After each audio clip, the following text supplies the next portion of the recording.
నమస్కారం వీవర్స్. నెయ్యి వాడకం ముసలితనాన్ని దూరం చేస్తుందా?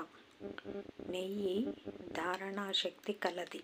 బలాన్ని, ఆయువును పెంచి కనులకు చలవ చేస్తుంది.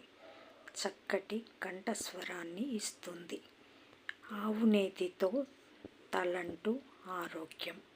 మన పెద్దలు భోజనానికి ముందు నెయ్యి అన్నం మీద వేసుకుని 5 మెతుకులు దంతాలకి తగలకుండా తినేవారు.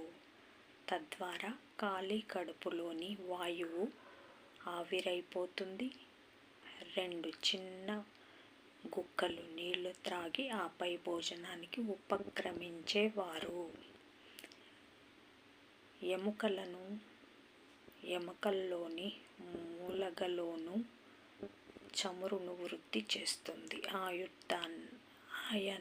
ఆయుర్దాయాన్ని పెంచే నెయ్యి ఒక్కసారి మాత్రమే వేడి చేసి వాడటం ఎక్కువ ఆరోగ్యకరం. జై సాయిరామ్.